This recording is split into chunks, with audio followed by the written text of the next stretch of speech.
தண்ணி பால் ஊற்றிட்டு கொஞ்சம் கொதி வராமல் நம்ம பார்த்துக்கிறணும், கொதிக்காமல் பார்த்துக்கிறணும். அந்த கொதி வராமல் இருக்கணும், கொதிச்சுன்னா திரஞ்சிடும். அதனால் கொதி வராமல் பார்த்துக்கிறணும். அப்புறமா கடைசியாக இறக்க போகிட்டவ நம்ம அந்த தலைப்பாலை ஊற்றிக்கலாம். இப்போ நான் வந்து இந்த முட்டையை அதில் போட போகிறேன். இந்த முட்டையை இதில் சேர்த்துருவோம். முட்டையும் சேர்த்து நல்லா இப்படி மெதுவாக உடையாமல் கிண்டி விட்டுக்கோங்க. உடஞ்சிருச்சு ஒரு முட்டை, உடஞ்சா பரவாயில்ல, நம்ம என்ன உடச்சி தானே சாப்பிட போகிறோம். இப்போ இதில் வந்து நான் இந்த தேங்காய் பாலை ஊற்ற போகிறேன்.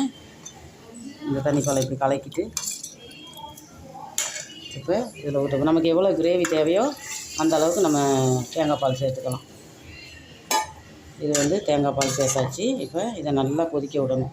நம்ம இதில் வந்து மிளகாத்தூள் மசாலாத்தூள் எல்லாம் போட்டு அரைச்சிருக்கிறதுனால திருப்பி நீங்கள் மசாலாத்தூளெல்லாம் போட தேவையில்லை. இதுவே போதும். காரத்துக்கு தேவையானதெல்லாம் போட்டு அரைச்சாச்சு. நம்ம மிளகாத்தூள், மல்லித்தூள், ஜீரகத்தூள், மிளகுத்தூள்,